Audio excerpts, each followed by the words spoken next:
কোনো ব্যক্তি যাওয়ার সময় কিছু কাজ করে যায়, আল্লাহর নবী হাদিস শরীফের ভিতরে বলেছেন, ইযা মাতাল ইনসান ইনকাতা আনহু আমালুহু ইল্লা মিন সালাস। কোনো ব্যক্তি যদি মৃত্যুবরণ করার আগে 3টা কাজ করে যায়, তাহলে মৃত্যুর পরেও কবরে বসে বসে যেরকম দুনিয়ার ভিতরে মানুষ একজনের মোবাইল থেকে আরেকজনের মোবাইলে টাকা ট্রান্সফার করে বিকাশের মাধ্যমে, নগদের মাধ্যমে, অন্য কোনো অ্যাপসের মাধ্যমে, আল্লাহ পাক রব্বুল আলামিনের হাবিব রাসূল আরবি সাল্লাল্লাহু আলাইহি ওয়াসাল্লাম বলেন, হে দুনিয়ার মুসলমানেরা, মানুষেরা শোনো, তোমরা যদি দুনিয়ার থেকে মৃত্যুবরণ করার আগে 3টা কাজ করে যেতে পারো, তাহলে আল্লাহ পাক রব্বুল আলামিন তোমার মৃত্যুর পরে তোমাকে কবরে বসে বসে এই দুনিয়ার শেষ হওয়া পর্যন্ত তুমি কবরে বসে বসে সব পেতে থাকবে। ইযা মাতাল ইনসান ইনকাতা আনহু আমালুহু ইল্লা মিন সালাস। 3টি কাজ যদি কোনো মানুষ করে যায়, মৃত্যুর পরও সে কবরে বসে বসে এরকম ভাবে কি সব পেতে থাকবে। তার ভিতরে 1 নম্বর, রাসূল আরবি সাল্লাল্লাহু আলাইহি ওয়াসাল্লাম বলেন,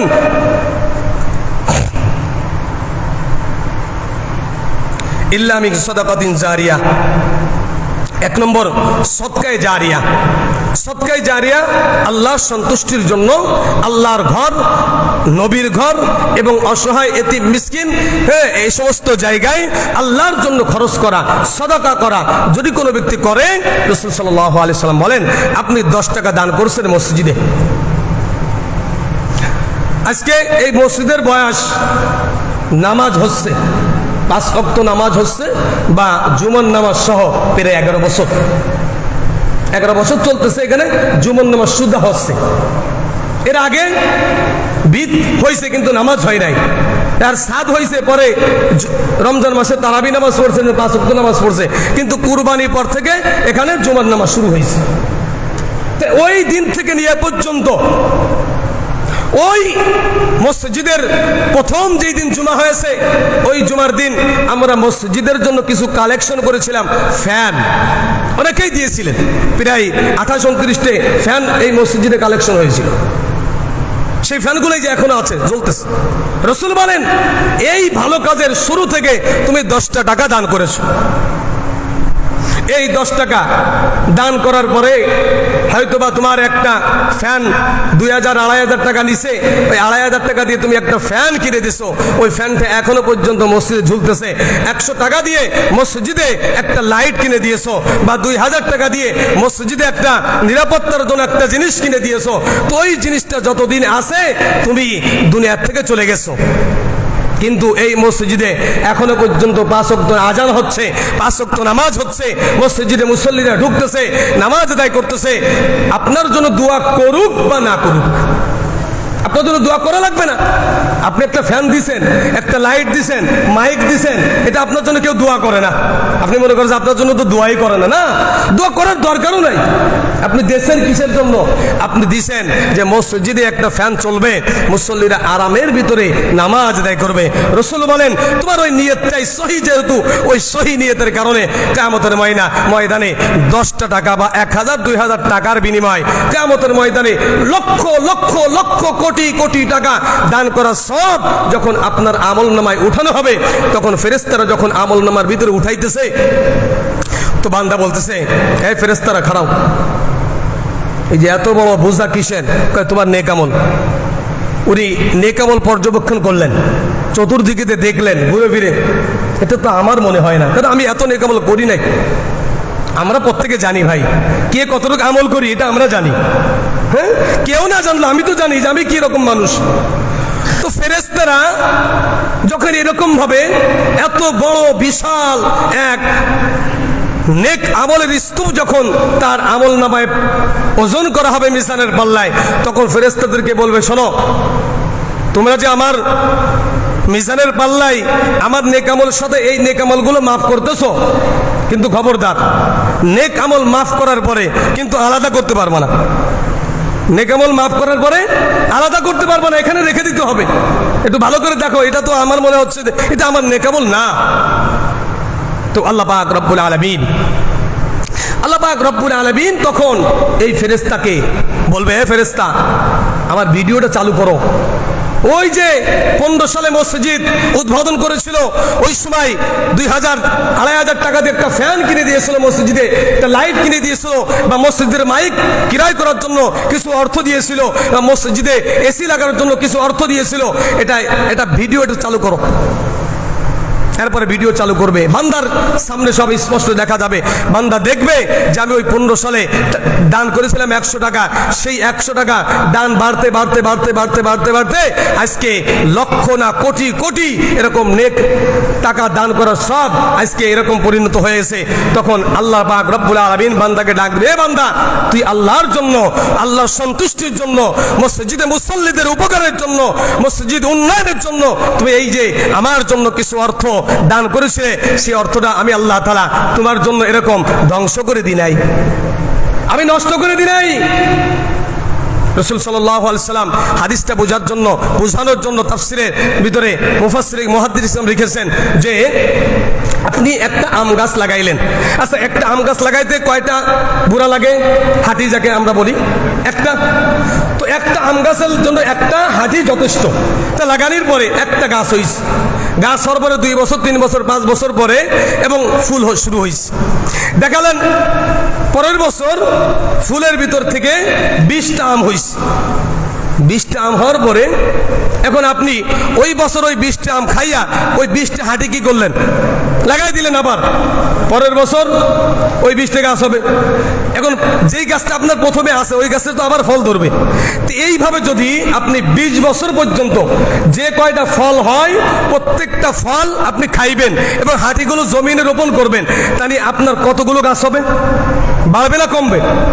রাসূল বলেন তোমরা জমিনের ভিতরে গাছ লাগাইলে বাঁচতেও পারে মরতেও পারে, এটা কোনো গ্যারান্টি নাই, কিন্তু আমি আল্লাহ তাআলা আমার কাছে যেটা রোপণ করেছি এটা বাড়ে ছাড়া কোনোদিন কমে না। কারণ ওই যে গাছটা আবার লাগানি হয়েছে, একটা গাছ থেকে 20টা হাঁটি হয়েছে, 20টা গাছ যখন আবার বড় হয়েছে ওর থেকে আবার ফল হচ্ছে না, এই ফলগুলো তো পরে বছর আবার এরকম। তো এরকম ভাবে কিয়ামত পর্যন্ত দেখা যাচ্ছে একজন বান্দা একজন বান্দি অল্প টাকা দান করার ক্ষেত্রে অল্প টাকা দান করেছে, কিন্তু কিয়ামতের ময়দানে কোটি কোটি টাকা দান করার সব আল্লাহ তাআলা তার আমলনামায় পেয়ে যাবে। কারণ রাসূল বলেছেন ইদা মাতাল ইনসান ইনকাতা আনহু আমালুহু ইল্লা বিন সালাত। তোমরা বান্দা 3টা কাজ করো, আমি আল্লাহ তাআলা তোমাদের এই 3টে কাজের বদৌলতে কিয়ামত পর্যন্ত, অর্থাৎ দুনিয়া যেই দিন শেষ হবে এর আগ পর্যন্ত কবরে বসে বসে তোমরা নেক আমলের সব পেতে থাকবে। তার ভিতরে একটা হলো সদকাতুল জারিয়া, সদকায়ে জারিয়া, ভালো কাজে অর্থ খরচ করা। 2 নম্বর রাসূল সাল্লাল্লাহু আলাইহি ওয়াসাল্লাম বলেন আও ইলমিন ইনতাফাউ বিহি, উপকারিতা বিদ্যা। আপনি একজন ব্যক্তিকে আমবারা পড়াইয়া কোরআন শিখাইলেন, আলিফ বা তা সা জিম হা পড়াই না আমরা। রাসূল বলেন প্রত্যেকটা হরফের বিনিময়ে কমপক্ষে 10টা নেকি। যে পড়তেছে ও পড়ার পরে ও আলেম হলো, ও আবারও 10 জনকে পড়াইবে, ওই 10 জন আবার বিভিন্ন 10টা মাদ্রাসায় যে আবারও 10 জন ছাত্র তৈরি করবে। এইভাবে যতদিন দুনিয়া টিকে থাকবে ততদিন তুমি ইলমে দ্বীন শিক্ষানোর সব তুমি কবরে বসে বসে সব পাইতে থাকবে। 3 নম্বর রাসূল রাবি সাল্লাল্লাহু আলাইহি ওয়াসাল্লাম হাদিস শরীফের ভিতরে বলেছেন আউ ওয়ালাদিন সালিহিন ইয়াদউ লাহু, নেককার সন্তান। নেককার সন্তান বদকার সন্তান না, যে পিতা মাতা বিরুদ্ধ হওয়ার পরে সন্তান খালি মনে মনে চিন্তা করে এই বুড়ো বুড়ি মরে না কেন, মরলেই তো সব সম্পত্তির মালিক আমি হতাম, যা মনে চাই তাই করতে পারতাম, এখন একটু জুয়া খেলি, এখন একটু মদ গাঁজা খাই, কিন্তু বাপ মা কি করে আমাকে বাধা দেয়। কিন্তু যখন এই বুড়া বুড়ি মারা যাবে সম্পত্তি সব তো আমার, আমি যেখানে ইচ্ছা খরচ করতে পারবো। এটা কি নেককার সন্তান নাকি বদকার সন্তান? কথা বলেন, নেককার না বদকার? এরকম সন্তান যদি আপনারা আমরা দুনিয়ায় রেখে যাই তো এরা আমাদের জন্য উপকারী না ক্ষতি? রাসূল আরবি সাল্লাল্লাহু আলাইহি ওয়াসাল্লাম বলেন তুমি নেককার সন্তান মানে তুমি এমন একটা সন্তান দুনিয়ায় রেখে যাবে, তুমি দুনিয়া থেকে চলে যাওয়ার পরে সে হাত উঠে আল্লাহর কাছে দোয়া করবে রব্বিরহামহুমা কামা রব্বায়ানি সাগীরা। আল্লাহর হাবিব জনাবে মুহাম্মদ রাসূলুল্লাহ সাল্লাল্লাহু আলাইহি ওয়াসাল্লাম বলেন, আল্লাহ পাক রব্বুল আলামিন তার পিতা মাতার জন্য যখন সন্তান এভাবে রব্বির হামহুমা কামা রব্বায়ানি সগীরা বলে আল্লাহর কাছে দোয়া করে, আল্লাহ পাক রব্বুল আলামিন দোয়া করতে দেরি হয়, সাথে সাথে পিতা মাতাকে মাফ করে দিতে দেরি হয় না। সাথে সাথে আল্লাহ পাক রব্বুল আলামিন পিতা মাতাকে মাফ করে দেয়। নেককার সন্তান দুনিয়ায় রেখে যাওয়ার পরে এখন নেককার সন্তান দোয়া করলো সব পাইলাম, দোয়া না করলে রাসূল সাল্লাল্লাহু আলাইহি ওয়াসাল্লাম বলেন তাফসীরের ভিতরে মুহাদ্দিস রেখেছেন যে সন্তান দোয়া করে না, কিন্তু আপনাকে সুশিক্ষায় শিক্ষিত করে গেছে, সুশিক্ষায় শিক্ষিত করে গেছে, কোনটা ভালো কোনটা খারাপ এটা বুঝাই দিয়ে গেছে, এটা ভালো এটা খারাপ, এটা নেক এটা বদি, এটা ভালো এটা খারাপ, এটা জান্নাতি পথ এটা জাহান্নামী পথ, সব কিছু আপনাকে পাই টু পাই বুঝাই দিয়ে গেছে। এখন ভালো এবং মন্দর পথ বেছে নেওয়ার দায়িত্ব আপনার। আর পিতা মাতা মারা গেছেন কিন্তু সন্তান বাপ মার জন্য দোয়া করে না, নামাজ পড়ে চলে যায়। রাসূল বলেন ওই যে নামাজ পড়লো, ওই যে ভালো নেক আমল করলো, ওই যে মানুষকে ভালো কথা শোনাইলো, তো এই যে একটা সব 1% পিতা মাতার আমল নামার সঙ্গে যোগ হয়ে যাবে। সন্তান দোয়া করুক চাই না করুক, দোয়া করুক চাই না করুক, সব পিতা মাতা অবশ্যই পাবে। কারণ রাসূল বলেন আও ওয়ালাদুন সালিহিন ইয়াদউ লাহু, যদি তোমরা নেককার সন্তান, এখানে বলে নাই যে নেককার সন্তান যদি আপনার জন্য দোয়া করে তাহলে সে দোয়া পাইবেন, বলছেন যে নেককার সন্তান রেখে গেলে তাদের যত নেক আমল নেককার সন্তান করবে প্রত্যেকটা নেক আমলের 100% হিসেবে আপনার আমার এই পিতা মাতার আমল নামার সঙ্গে যোগ হতে থাকে। তাহলে এই তিনটি কাজ, 1 নম্বর হলো সদকাতুল জারিয়া, 2 নম্বর হলো উপকারিতা বিদ্যা, 3 নম্বর হলো নেককার সন্তান দুনিয়ায় রেখে গেলে।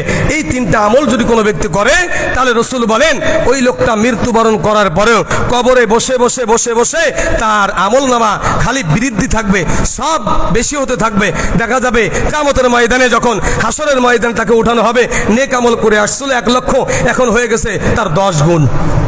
কারণ ওই যে দুনিয়ার ভিতরে 3টি কাজ করে গেছে, আর এই 3টি কাজ করার কারণে আল্লাহ তাআলা তার নেক আমলগুলো আল্লাহ তাআলা প্রতিদিন নিয়মিতভাবে এরকমভাবে বাড়াইতেছে বাড়াইতেছে বাড়াইতেছে। এই জন্য ভাই মৃত্যুর আগে আমার আপনার প্রত্যেকের চিন্তা করা উচিত, চিন্তা করা দরকার যে আমি মৃত্যুবরণ করব। এখন আমি মসজিদে আসছি, হয়তোবা বের হতে পারবো কিনা জানি না।